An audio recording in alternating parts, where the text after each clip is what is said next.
أبين أن يحملنها وأشفقن منها وحملها الإنسان إنه كان ظلوما جهولا سبحان ربك رب العزة عما يصفون وسلام على المرسلين والحمد لله رب العالمين اللهم صل على سيدنا محمد وعلى آل سيدنا محمد وبارك وسلم۔ قرآن عظیم الشان اللہ رب العزت کا کلام، یہ اللہ رب العزت کا پیغام انسانیت کے نام، یہ کتاب ہدایت ہے، انسان کو کامیاب زندگی گزارنے کی رہنمائی کرتی ہے۔ فرمایا الف لام را کتاب انزلناہ الیک، اے میرے پیارے حبیب صلی اللہ علیہ وسلم، ہم نے اس کتاب کو آپ کی طرف نازل کیا لتخرج الناس من الظلمات الی النور، آپ انسانوں کو اندھیروں سے نکال کر روشنی کی طرف لائیں۔ تو قرآن مجید فرقان حمید اندھیروں سے نکال کر روشنی کی طرف لانے والی کتاب، بھولے بھٹکوں کو سیدھا راستہ دکھانے والی کتاب، کار مذلت میں پڑے ہوں کو اوج ثریا پہ پہنچانے والی کتاب، اللہ سے بچھڑے ہوں کو اپنے اللہ سے ملانے والی کتاب ہے۔ یہ کتاب ہدایت ہے، حقیقتوں کا مجموعہ، سچائیوں کا خزانہ، ultimate realities of the universe, Allah نے کائنات کی صداقتوں کو اس کتاب میں جمع فرما دیا ہے۔ تو جس بندے کو یہ نعمت مل جائے اس کو چاہیے کہ بسم اللہ کے بعد سے پڑھنا شروع کرے، والناس کے سین تک پڑھتا جائے، سر کے بالوں سے عمل شروع کرے، پاؤں کے ناخنوں تک عمل کرے، پھر دیکھے اس کتاب کے صدقے اس بندے کو دنیا میں کیسے عزت نصیب ہوتی ہے۔ آپ نے دیکھا ہوگا کہ مختلف چیزیں مختلف مقصد کے لیے بنی ہوتی ہیں۔ بس پہ نظر پڑے انسان فوراً سمجھ لیتا ہے یہ انسانوں کو ایک جگہ سے دوسری جگہ پہنچانے کے لیے بنائی گئی۔ ٹرک پہ نظر پڑے پہچان لیتا ہے یہ سامان ایک جگہ سے دوسری جگہ پہنچانے کے لیے بنایا گیا۔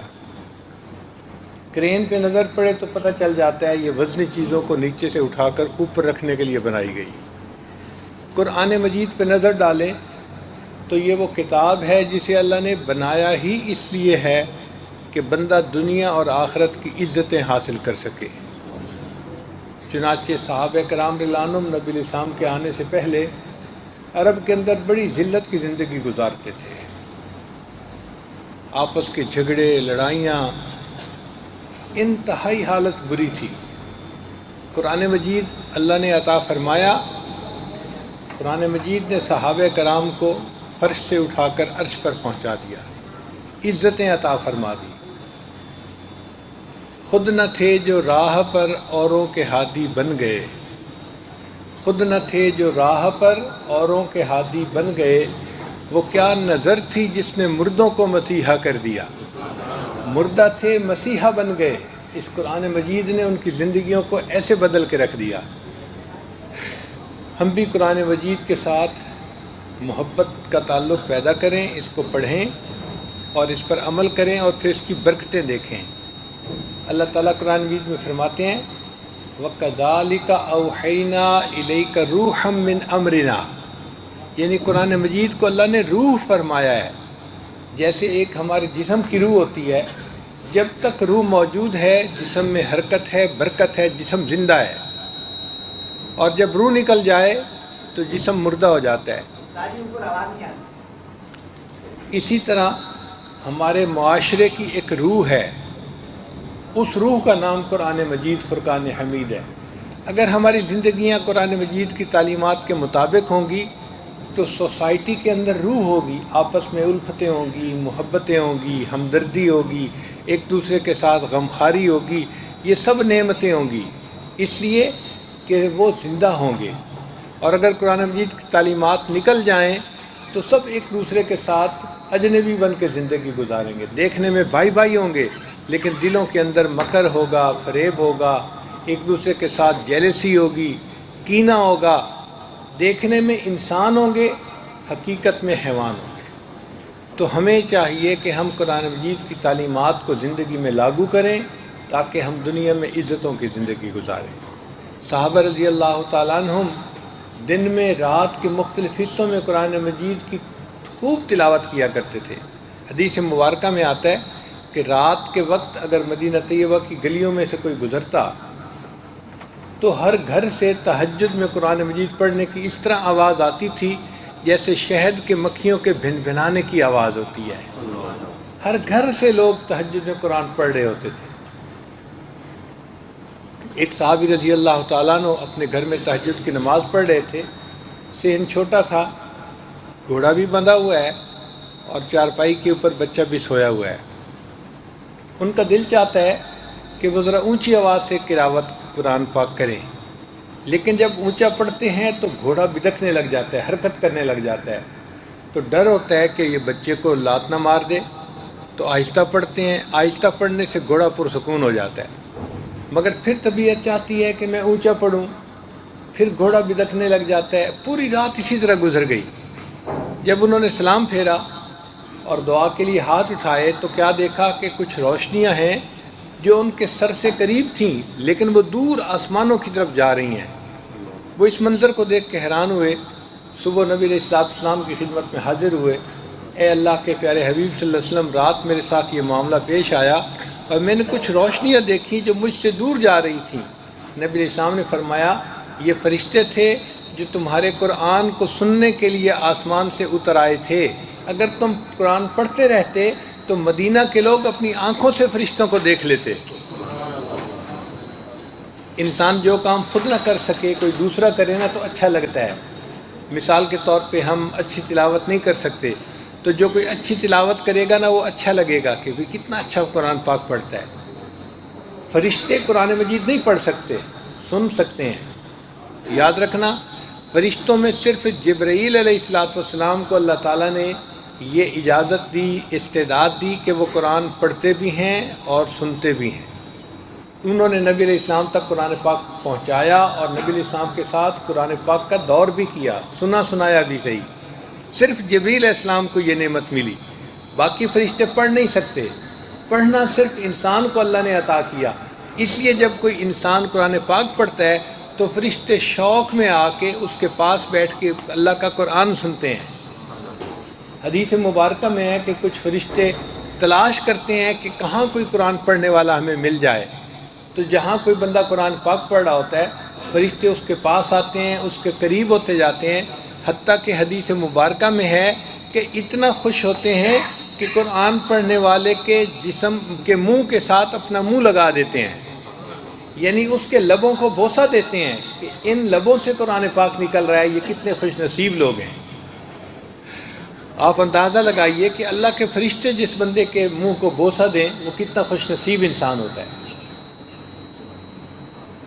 چنانچہ امام عاصم رحمۃ اللہ علیہ قرآن مجید کے بڑے مشہور قراء میں سے گزرے ہیں، ہم انہی کی روایت پہ پڑھتے ہیں۔ تو وہ مسجد نبی میں قرآن مجید پڑھاتے تھے اور ان کے منہ سے بڑی خوشبو آتی تھی۔ جو بندہ بیٹھتا وہ محسوس کرتا کہ واقعی بہت خوشبو آتی ہے، اور عجیب کستوری کی خوشبو تھی۔ ایک شاگرد پیچھے پڑ گیا، حضرت آپ منہ میں کیا استعمال کرتے ہیں جو اتنی خوشبو آتی ہے؟ انہوں نے فرمایا بھئی میں تو کوئی الائچی وغیرہ استعمال نہیں کرتا، حضرت خوشبو آتی ہے۔ ان کا ہاں خوشبو آتی ہے مگر میں کوئی چیز یوز نہیں کرتا۔ حضرت بتائیں کیوں آتی ہے؟ اب وہ انکار کرتے تھے، ادھر سے اصرار ادھر سے انکار، ادھر سے اصرار ادھر سے انکار۔ اب کچھ لوگ ہوتے ہیں لسوڑے کی طرح چمٹ جاتے ہیں، وہ بھی لگا رہا، پوچھتا رہا۔ بالآخر انہوں نے کہا کہ ہاں، ایک رات مجھے خواب میں نبی علیہ السلام کی زیارت نصیب ہوئی تو نبی علیہ السلام نے فرمایا عاصم تم میری مسجد میں قرآن پڑھاتے ہو، آؤ میں تمہارے لبوں کو بوسہ دوں۔ تو خواب میں نبی علیہ السلام نے میرے لبوں کو بوسہ دیا، جب سے نبی علیہ السلام نے بوسہ دیا میرے منہ سے خوشبو آتی ہے۔ تو قرآن مجید کا پڑھنا بڑی سعادت کی بات ہے۔ محبت کے ساتھ ہر روز قرآن کی تلاوت کرنی چاہیے۔ جتنا ہم شوق سے قرآن پاک پڑھیں گے اتنا اجر ملے گا۔ یہ کیسی کتاب ہے کہ جس کے ایک ایک حرف کے پڑھنے پر انسان کو نیکیاں ملتی ہیں، ہر حرف کے پڑھنے پر 10 نیکیاں ملتی ہیں۔ اس لیے فرمایا تبرک بالقرآن فإنہ کلام اللہ، قرآن پاک سے برکت حاصل کرو، یہ اللہ کا کلام ہے۔ تو یہ اللہ کا کلام ہے اور ہماری زندگی میں برکتیں بھر دیتا ہے، زندگی کی پریشانیوں کو دور کر دیتا ہے، انسان کو عزتیں دلا دیتا ہے، انسان کے ایمان کو پختہ کر دیتا ہے، مضبوط کر دیتا ہے۔ اس لیے ہمیں چاہیے کہ ہم قرآن مجید کو شوق کے ساتھ پڑھیں اور اپنی زندگی میں اس کو لاگو کرنے کی کوشش کریں، اس کو پڑھنا اور اس کو سمجھنا۔ فرمایا خیرکم من تعلم القرآن وعلمہ، کہ تم میں سے سب سے بہتر وہ ہے جو قرآن پڑھتا ہے یا پڑھاتا ہے۔ تو قرآن مجید کے ساتھ محبت کا تعلق پیدا کریں، پھر دیکھیے اس کی برکتیں زندگی میں کیسے جو ہے وہ سامنے آتی ہیں۔ صحابہ رضی اللہ تعالیٰ عنہ قرآن مجید کے عاشق تھے، قرآن مجید کو پڑھا کرتے تھے، تہجد میں بھی پڑھتے تھے اور دن کے مختلف حصوں میں بھی قرآن مجید کی تلاوت کرتے تھے۔ اس کی وجہ سے ان کی زندگی میں برکتیں آ گئی تھیں، اتنا پڑھتے تھے کہ اللہ رب العزت ان کے قرآن پڑھنے پہ خوش ہوتے تھے۔ چنانچہ ایک صحابی تھے ابن کعب رضی اللہ تعالیٰ عنہ، یہ بڑے عالم صحابی تھے، قرآن پاک بہت اچھا پڑھتے تھے، قاری تھے۔ تو ایک مرتبہ نبی علیہ السلام نے انہیں فرمایا ابن کعب تم مجھے سورہ بینہ سناؤ۔ تو ابن کعب نے بڑے حیران ہوئے، اے اللہ کے حبیب صلی اللہ علیہ وسلم، قرآن مجید تو آپ پر نازل ہوا، ہم آپ کے سامنے پڑھیں؟ تو نبی علیہ السلام نے فرمایا ہاں ہاں آپ میرے سامنے پڑھو۔ تو نبی علیہ السلام کی بات سے ان کو اندازہ ہو گیا کہ اوپر سے اشارہ آیا ہے، تو انہوں نے آگے سے ڈائریکٹ سوال پوچھا، اے اللہ کے حبیب صلی اللہ علیہ وسلم اللہ سمانی، کیا اللہ تعالیٰ نے میرا نام لے کر فرمائش کی ہے؟ نبی علیہ السلام نے فرمایا ابن کعب ہاں، نام اللہ سماک، اللہ نے تمہارا نام لے کر کہا ہے۔ ابن کعب سے کہو قرآن پڑھے، محبوب آپ بھی سنیں گے، میں پروردگار بھی سنوں گا۔ آپ سوچئے قرآن مجید بندہ پڑھے، اللہ رب العزت اس کو سنتے ہیں۔ حدیث مبارکہ میں ہے کہ گانا گانے والی کا گانا اتنی توجہ سے کوئی نہیں سنتا جتنی توجہ کے ساتھ اللہ قرآن پاک پڑھنے والے بندے کے قرآن پاک کو سن رہے ہوتے ہیں، اتنی توجہ سے اللہ قرآن پاک کو سنتے ہیں۔ اب ہم قرآن پاک پڑھیں اور اللہ تعالیٰ اس کو اتنی توجہ کے ساتھ سنیں، کتنی بڑی سعادت کی بات ہے۔ اس لیے قرآن پاک کی تلاوت کا معمول ہونا چاہیے، کھانا بے شک ہمارا اس میں ناغہ ہو جائے، قرآن پاک کی تلاوت میں ناغہ نہیں ہونا چاہیے۔ اس سے زندگی میں برکتیں آئیں گی، گھر میں برکتیں آئیں گی، اور جس گھر میں قرآن مجید پڑھا جاتا ہے وہ آسمان والوں کے نزدیک اس طرح چمکتا ہے جس طرح زمین والوں کے نزدیک آسمان پہ ستارے چمک رہے ہوتے ہیں۔ تو ہمارے گھر میں قرآن پڑھا جائے گا، ہمارا گھر زمین کے ستارے کی طرح چمک رہا ہوگا، تو برکتیں آئیں گی ہمارے گھر میں۔ اس لیے قرآن مجید بچوں کو بھی پڑھائیں، عورتیں بھی پڑھیں، اور سب اپنے گھر میں قرآن پاک کی تلاوت روزانہ کریں تاکہ ہمارے گھر برکتوں کا خزانہ بن جائیں۔ اللہ تعالیٰ نے قرآن مجید میں عجیب تاثیر رکھی ہے، یہ انسان کے دل میں اپنا راستہ خود بنا لیتا ہے۔ ایک مرتبہ مجھے 1 مہینے کا سفر کرنے کا موقع ملا امریکہ میں۔ مصر کے مشہور قاری تھے عبد الباسط عبد الصمد، بہت اچھا قرآن پاک پڑھتے تھے۔ آپ کبھی ان کی تلاوت سنیں تو آپ حیران ہو جائیں گے کہ کتنا اچھا قرآن پاک پڑھتے تھے۔ وہ قرآن پاک کی تلاوت کرتے تھے اور میں اس سے متعلقہ کچھ مضمون اردو یا انگلش جیسا مجمع ہوتا ایسے بیان کر دیا کرتا تھا۔ تو 1 مہینہ چونکہ قریب رہنے کا موقع ملا تو کافی آپس میں تعلق ہو گیا تھا۔ ایک مرتبہ ان سے کسی نے کویسچن پوچھا، قاری صاحب آپ اتنا اچھا قرآن پاک پڑھتے ہیں تو آپ نے کبھی کوئی قرآن پاک کا معجزہ دیکھا؟ ان کا ہاں میں نے تو کئی مرتبہ دیکھا۔ قاری صاحب بتائیں؟ تو قاری صاحب نے کہا کہ ایک مرتبہ مصر کے جو صدر تھے جمال عبد الناصر، وہ مجھے اپنے ساتھ رشیا لے کے گئے، اور رشیا میں تو کمیونسٹ تھے، تو وہاں تو مذہب کو، دین کو، خدا کو ماننے والا ہی کوئی نہیں ان لوگوں کے پاس۔ انہوں نے میٹنگ کی اور میٹنگ کے بعد انہوں نے پھر ان سے کہا کہ جی میرے ساتھی ہیں آپ کے سامنے کچھ پڑھیں گے، تو وہ تو نہیں سمجھے کہ کیا پڑھیں گے، مگر مجھے صدر صاحب نے اشارہ کیا کہ ان کے سامنے قرآن پڑھو۔ قاری صاحب کہتے ہیں میں نے ان کے سامنے قرآن پاک پڑھنا شروع کیا۔ جب میں نے قرآن پاک کا رکوع مکمل کیا تو میں نے دیکھا کہ 5-6 بندے جو سامنے بیٹھے تھے وہ آنسوؤں سے رو رہے تھے۔ وہ لوگ جو خدا کو نہیں مانتے، جو قرآن کو نہیں مانتے، جو دین کو نہیں مانتے، ان کے دلوں پہ بھی اثر ہو رہا تھا۔ تو اس وقت صدر صاحب نے پوچھا کہ آپ لوگ رو کیوں رہے ہیں؟ وہ کہنے لگے کہ ہم تو نہیں سمجھتے کہ اس نے کیا پڑھا، لیکن اتنی بات ہے اس کلام میں کچھ تاثیر ایسی تھی کہ ہمارے دل پہ اثر ہوا اور ہماری آنکھوں سے خود بخود آنسو نکل آئے۔ جو خدا کے وجود کو نہیں مانتے، اگر ان کے دل پہ قرآن اثر ڈال دیتا ہے تو جو اللہ کو مانتے ہوں، ایمان والے لوگ ہوں، ان کے دلوں پہ کیا اثر ہوتا ہوگا۔ آپ دیکھیے، دریاؤں کا راستہ کوئی نہیں بناتا، دریا اپنا راستہ خود بنا لیا کرتے ہیں۔ یہ قرآن مجید رحمت کا وہ دریا ہے جو سینوں میں اپنے راستے خود بنا لیتا ہے، دل پہ اثر کرتا ہے بندے کے۔ قرآن عظیم الشان، اللہ کا فرمان، اس لیے ہمیں چاہیے کہ ہم اس کو پڑھیں، اس کو سمجھیں۔ اور قرآن مجید کو سمجھنا کوئی مشکل کام نہیں ہے، آسان کام ہے۔ اس کے سمجھنے کے دو لیول ہیں۔ شاہ ولی اللہ محدث دہلوی رحمۃ اللہ نے لکھا ہے، ایک ہے عوام الناس کا لیول، وہ اتنا ہے کہ اگر قاری صاحب قرآن پاک پڑھ رہے ہوں تو بندے کو پتہ چلے کہ یہاں جنت کا تذکرہ ہو رہا ہے، جہنم کا ہو رہا ہے، فلاں قوم کا ہو رہا ہے، اور یہ سبق بتایا گیا ہے، موٹا موٹا پتہ چل جائے تو اتنا لیول ایک عام بندے کے لیے کافی ہے۔ اور ایک ہے قرآن مجید کی گہرائیوں میں اتر کر اس میں سے مسائل کا استنباط کرنا، یہ علماء کا رتبہ ہے۔ اس کے لیے ان کو 10-12 سال مدارس میں لگانے پڑتے ہیں، 15-16 قسم کے علوم پڑھنے پڑتے ہیں، تب وہ تفسیر کا علم سمجھنے کے قابل ہوتے ہیں۔ یہ ان کا کام ہے، یہ ہر بندے کا کام نہیں ہے۔ چنانچہ جو پہلا لیول ہے اس کو حاصل کرنا بہت آسان۔ اللہ فرماتے ہیں وَلَقَدْ يَسَّرْنَا الْقُرْآنَ لِلذِّكْرِ فَهَلْ مِن مُدَّكِرٍ، تحقیق ہم نے قرآن کو سمجھنے کے لیے آسان کر دیا، ہے کوئی سمجھنے والا؟ تو قرآن مجید کو سمجھنا کوئی مشکل کام نہیں ہے، آسان کام ہے۔ جب اللہ فرماتے ہیں میں نے آسان کر دیا تو یہ آسان کام ہے۔ اب ذرا اس کی تفصیل سن لیجئے کہ آج کل تو قرآن مجید کمپیوٹر پہ آ چکا، اس کے ایک ایک لفظ کو گنا جا چکا ہے۔ قرآن مجید کے جو کل الفاظ ہیں وہ 84,000 فیو ہنڈریڈ ہیں، 84,000 ہیں کل الفاظ قرآن مجید کے، لیکن ان میں سے بہت سارے الفاظ ایسے ہیں جو بار بار استعمال ہوئے ہیں۔ مثال کے طور پہ اقیم الصلاۃ، آتوا الزکاۃ، یہ قرآن مجید میں 700 ٹائم استعمال ہوا۔ آپ ایک جگہ اس کا ترجمہ سیکھ لیں تو 700 ٹائم آپ کو پتہ ہوگا ترجمہ کیا ہے۔ اور کئی الفاظ یا ایھا الذین آمنو قرآن مجید میں 88 ٹائمز استعمال ہوا ہے۔ آپ ایک مرتبہ ترجمہ یاد کر لیں تو 88 ٹائمز آپ کو پتہ ہے کہ اس کا ترجمہ کیا ہے۔ تو بہت سارے الفاظ ہیں جو ریپیٹ ہوئے ہیں۔ اب وہ ریپیٹڈ الفاظ کو اگر ہم ایک لفظ سمجھیں تو جو مختلف الفاظ قرآن مجید میں استعمال ہوئے ہیں ان کی کل تعداد 2000 بنتی ہے، یعنی 2000 ڈیفرنٹ ورڈز کے ساتھ قرآن مجید اللہ نے بنا دیا ہے۔ تو کل الفاظ کی تعداد 2000 ہے۔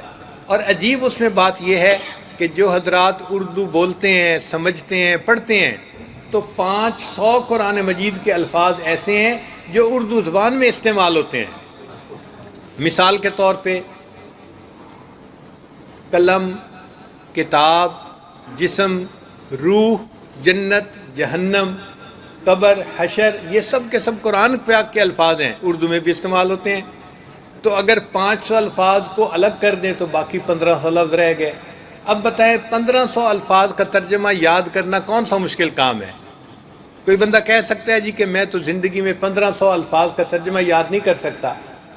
بھئی ہم اگر کیمسٹری پڑھ سکتے ہیں، باٹنی پڑھ سکتے ہیں، ہم اگر کمپیوٹر سائنسز پڑھ سکتے ہیں، تو اللہ نے جو یہ ٹریلینز آف برین سیل دیے ہیں یہ کس لیے دیے ہیں؟ اگر اتنے مشکل مضامین پڑھ سکتے ہیں کہ ڈاکٹر بن گئے، انجینئر بن گئے، تو قرآن مجید کے 1500 الفاظ کا ترجمہ کیوں نہیں سیکھ سکتے؟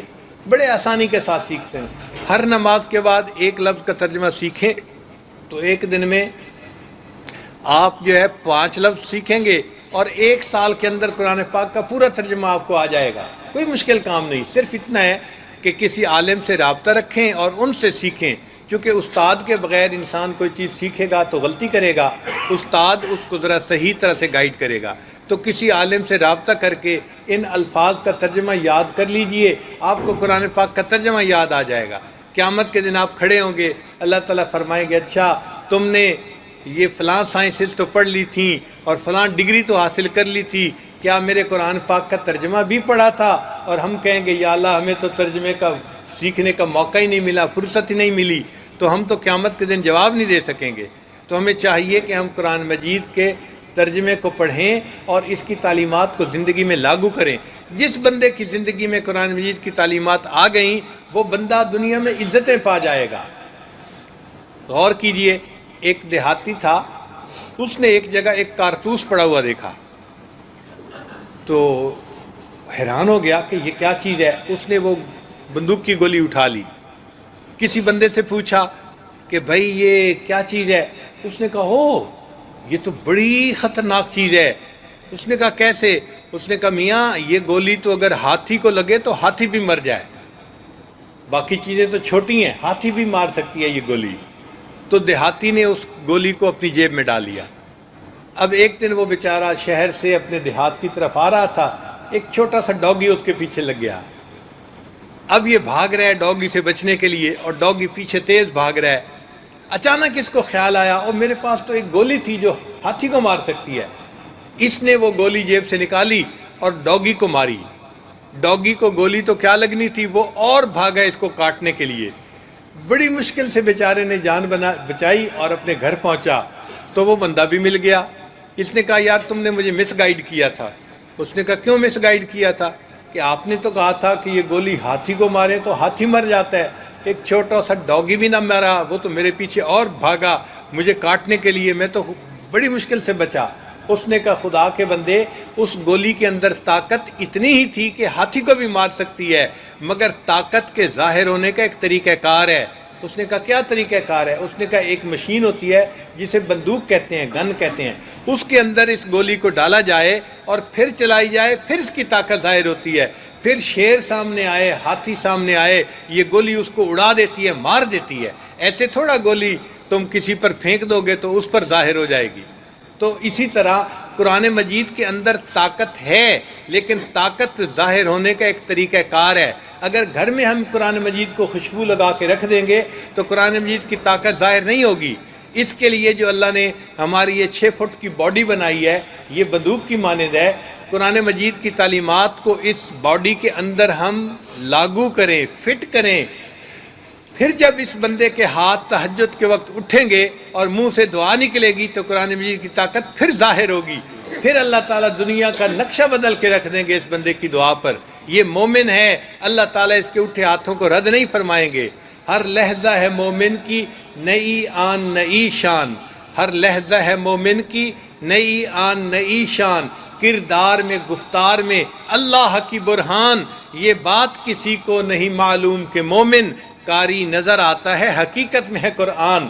یہ بندہ قاری نظر آتا ہے، حقیقت میں جس طرح قرآن عزت والی کتاب ہے، یہ قرآن کا قاری بھی اللہ کی نظر میں ایسے عزت والا انسان بن جاتا ہے. اللہ اس کو عزتوں سے نوازتے ہیں. حضرت عثمان غنی رضی اللہ عنہ فرمایا کرتے تھے ان اللہ یرفع بہذا الکتاب اقواما، اللہ تعالیٰ اس قوم کے اس کتاب کے ذریعے سے قوموں کو بلندی عطا فرماتے ہیں. جس فرد کی زندگی میں قرآن کی تعلیمات آ جائیں گی وہ فرد عزت پا جائے گا. جس قوم کی زندگی میں آ جائیں گی اللہ اس قوم کو عزتیں عطا فرمائیں گے. چنانچہ